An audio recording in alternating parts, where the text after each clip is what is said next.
Hola, hola, ¿cómo están? Nosotros estamos haciendo este video grabado porque no pudimos conectarnos el viernes para hacer el vivo de los capítulos de la semana. Estuvimos en Pellegrini, ahí ofrecían wifi, pero había como cerca de otro lugar, o sea, en una zona alejada donde nosotros estábamos ubicados. Y se hizo muy difícil, además de que no había buena iluminación, bueno, varios factores. Varios factores hicieron que no nos pudiéramos conectar a hacer un vivo, pero no queríamos dejar de repasar con ustedes estos capítulos que estuvimos leyendo en la semana, que son justamente del libro de Éxodo, desde el capítulo 12 hasta el 18. Así que vamos a ir comentando algunas de estas cositas puntuales que por ahí nos llamaron la atención y la queríamos comentar y compartir con ustedes. Antes de eso, vamos a orar, ¿sí? Señor que estás en los cielos, gracias porque nos protegiste durante toda esta semana. Gracias porque nos permitiste poder leer tu palabra, porque nos seguís dando esta luz y esta verdad que nos ayuda a poder comprender mejor sobre ti, sobre tus leyes, sobre el pacto que quieres hacer con nosotros, sobre cómo nos amas y cómo deseas que nosotros triunfemos en todo. Acompáñanos en este breve repaso, en tu sagrado nombre. Amén. Amén.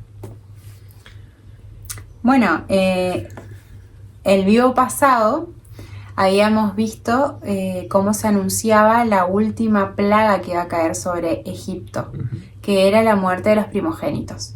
Pero todavía no llegamos a la parte en la que se ejecutaba esto.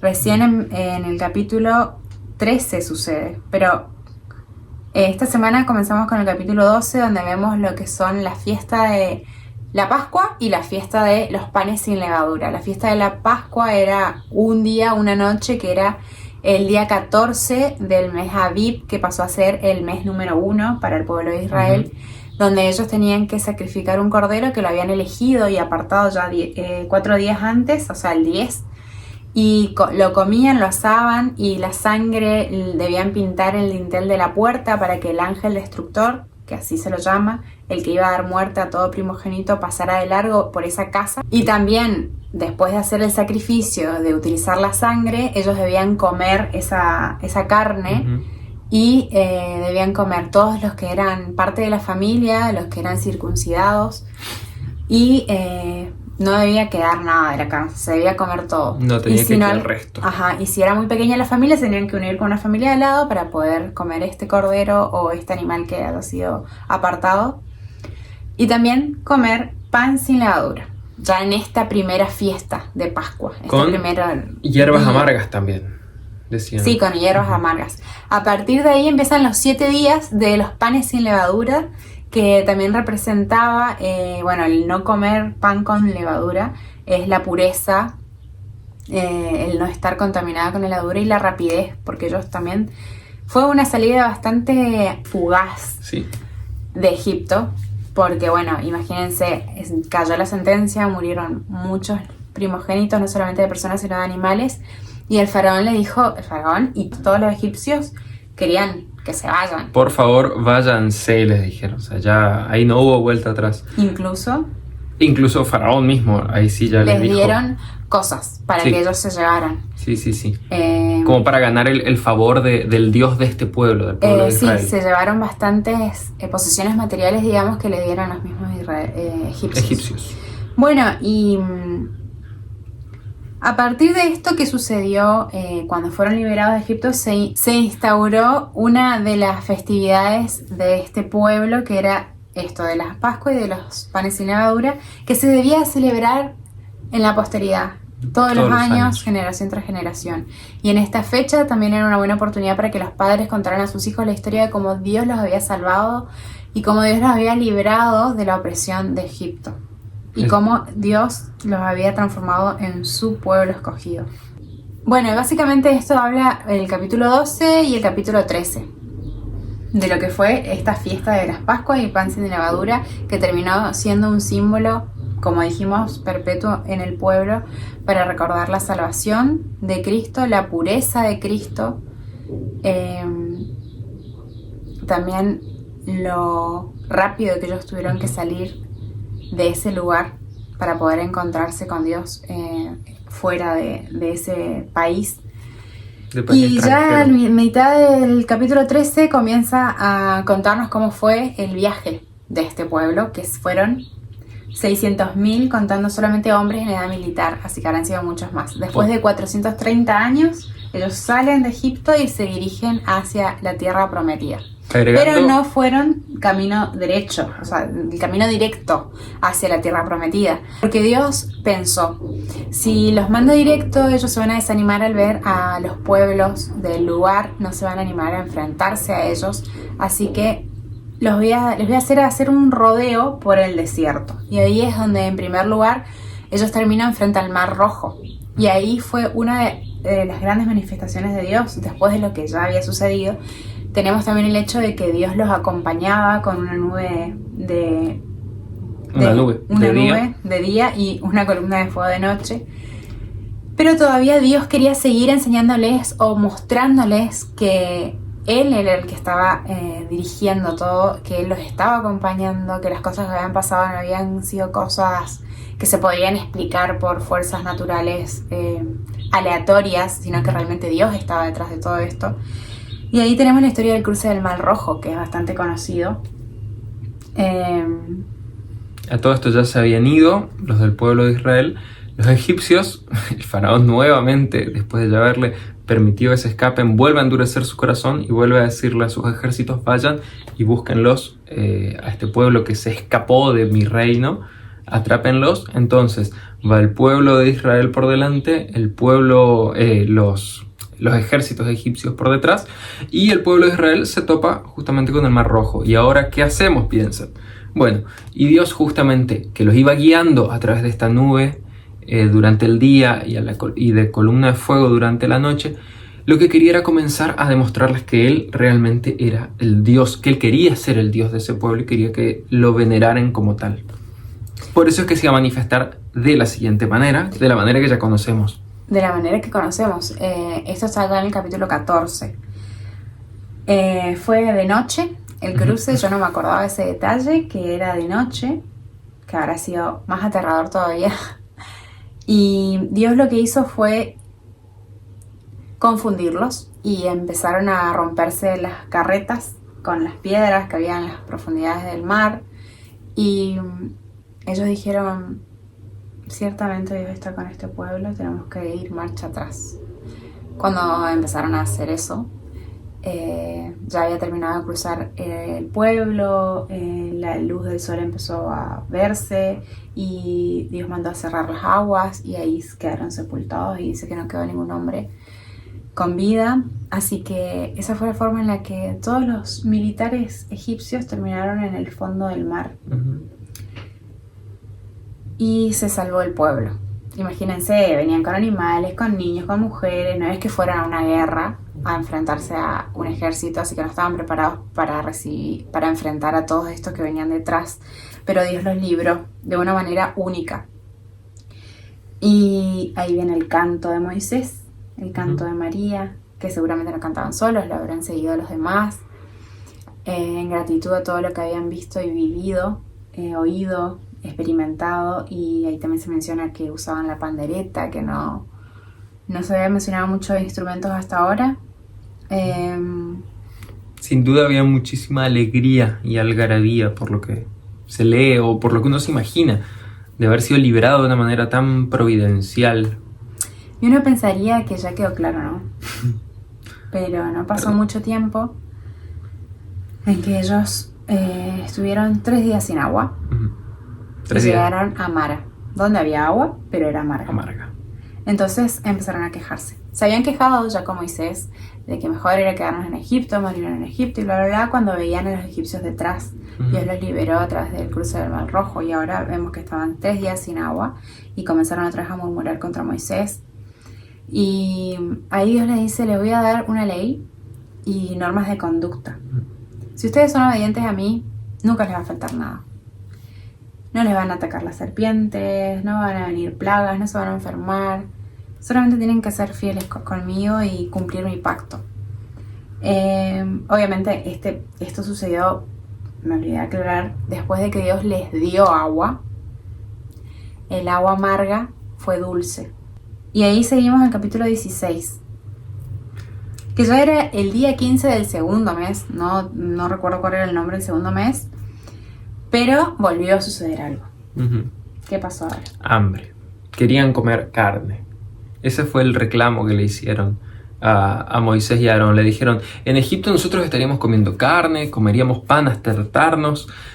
¿Por qué nos trajiste al desierto a morir? Y ahí Dios, escuchando el clamor del pueblo, dice algo interesante, porque les dice, yo les voy a demostrar que soy su Dios. Hoy, o sea, entre la tarde de hoy y la tarde de mañana van a haber codornices para que puedan saciarse de carne, y a partir de mañana les voy a dar maná todos los días. Maná era un alimento del cielo, sí. No es que había maná o se conocía lo que era maná, pero según se lee era un alimento que se podía preparar de varias maneras, que cuando salía el sol se derretía. Eso me parecía curioso. Ellos tenían que juntar una canasta por familias. Claro, la ración del día. Había una ración por persona, creo. Y doble porción los días viernes, porque el sábado no iba a caer maná. Ahí vemos un recordatorio otra vez de lo que es el sábado como día de reposo. Dios, cada oportunidad que tenía les recordaba esto a ellos. Dice que si se guardaba el maná, por ejemplo, el lunes para el martes, se agusanaba. Si se guardaba el miércoles para el jueves, lo mismo. Pero si se guardaba el viernes para el sábado, no, se mantenía perfecto. Entonces por eso que los viernes tienen que juntar doble ración, justamente para poder descansar el día sábado de esta labor de buscar el maná. Y fueron 40 años que comieron pan del cielo hasta que entraron a Canaán.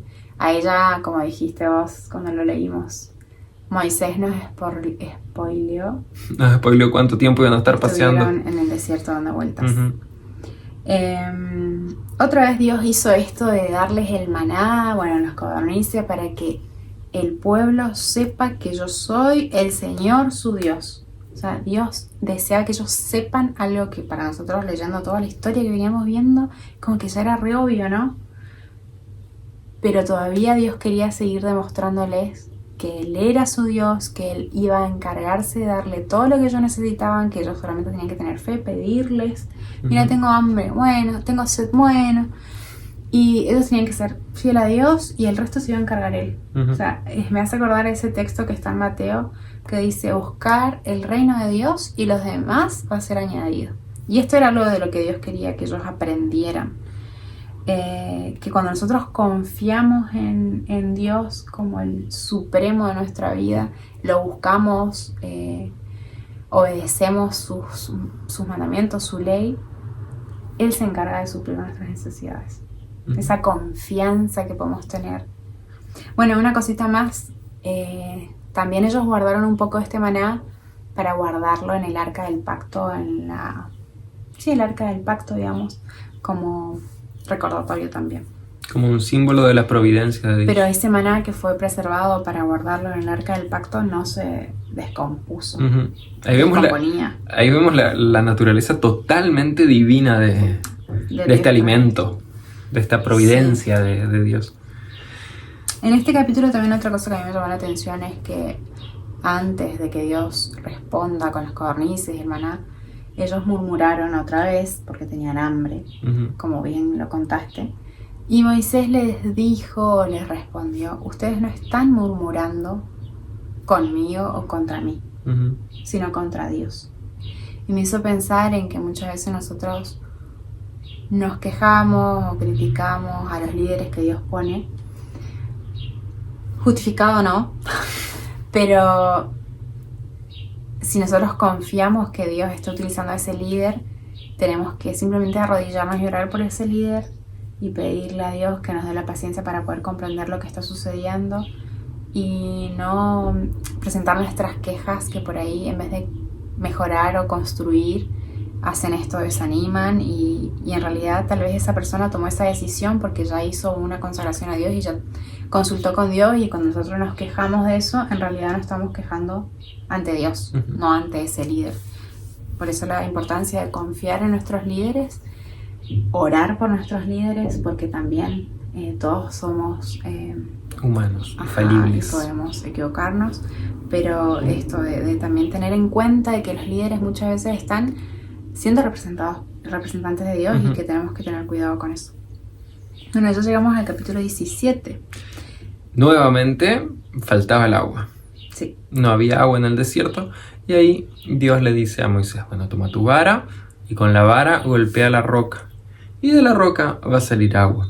Así que fue Moisés con los ancianos, creo que de algunos de su tribu, ancianos. Se acercaron a la roca que Dios le había indicado y golpeando esa piedra salió agua. Y es interesante pensar que hoy habías dicho, son 600.000 personas más o menos que tenía el... Más. Claro, 600.000 hombres en edad militar, es más o menos lo que tenía el pueblo de Israel, que es un equivalente más o menos a todos los habitantes... Salud.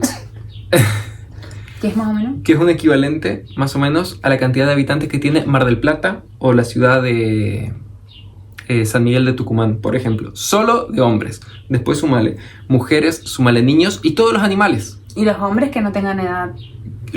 Claro, los que hayan sido primos adultos o más pequeños.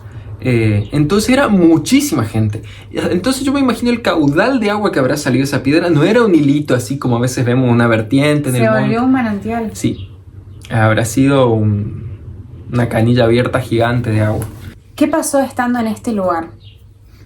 Esto fue en el monte Horeb.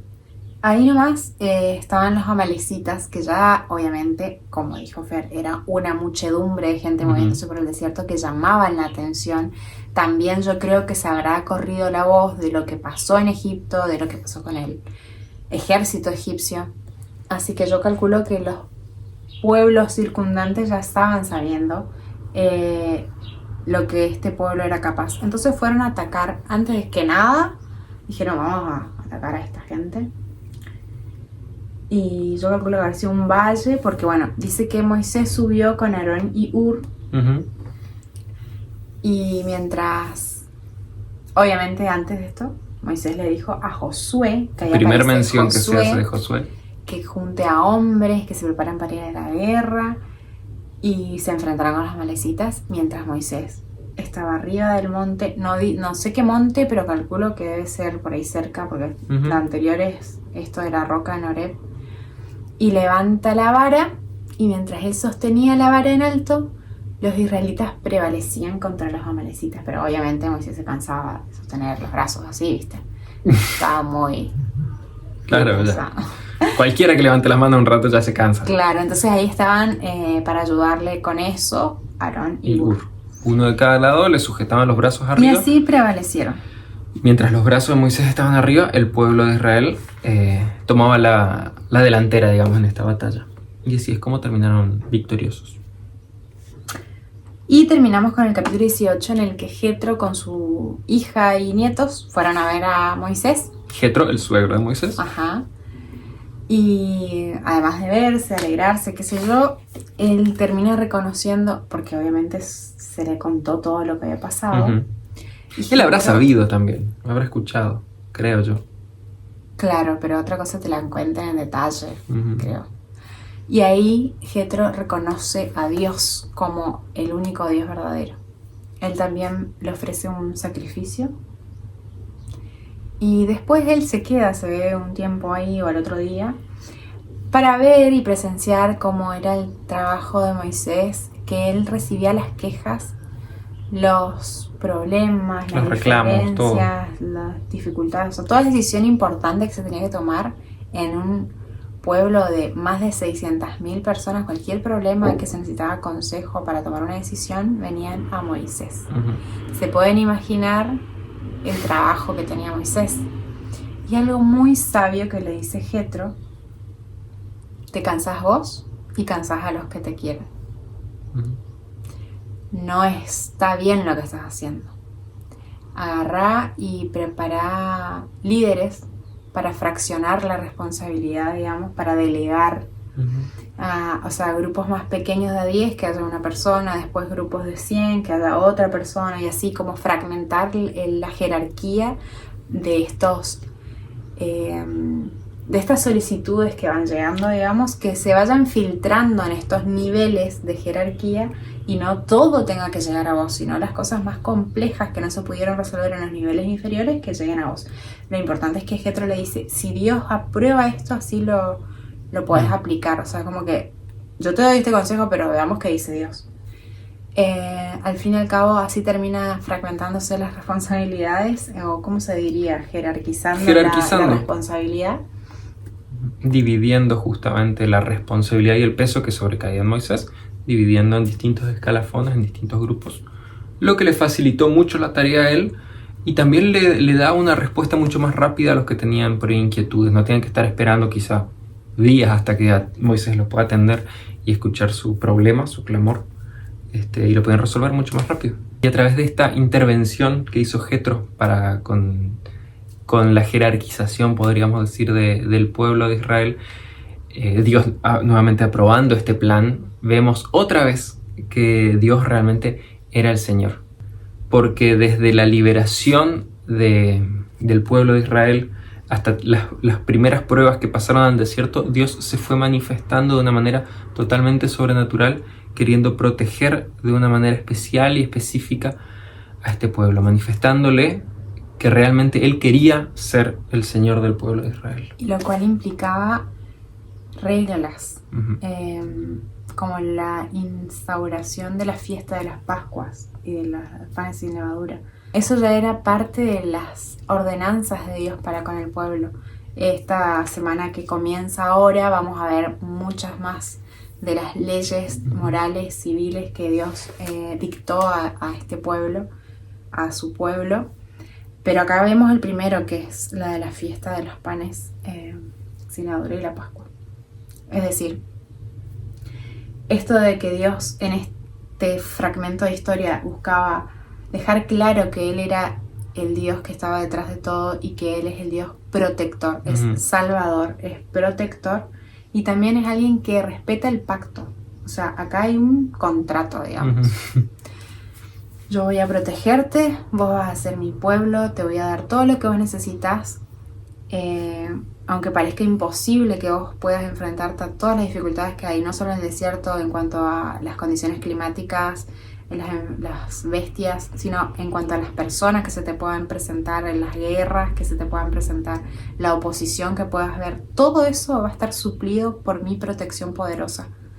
Que fíjate vos que pudo con un país súper poderoso como Egipto, así que yo puedo cuidarlos. Pero esto también requiere que ustedes se entreguen a mí, así como yo estoy dispuesto a entregar todo por ustedes, porque son mi especial tesoro. Espero que ustedes respondan a eso de la misma manera, respetando mis ordenanzas, mis leyes, mis estatutos. Porque todas estas ordenanzas, leyes y estatutos también los va a destacar a ustedes del resto. La idea es esa, que nosotros mostremos esa pureza y esa dedicación que tenemos en cuerpo y alma a Dios. Así que bueno, con este mensaje queremos cerrar el ciclo Biblia de esta semana. Gracias por quedarse hasta acá, por leerlo también un capítulo por día, por acompañarnos. Y no aflojemos, sigamos leyendo un capítulo por día y nos vemos en el siguiente ciclo Biblia. En el siguiente video esta vez. Espero que podamos conectarnos. Ojalá que sí. Chau, chau.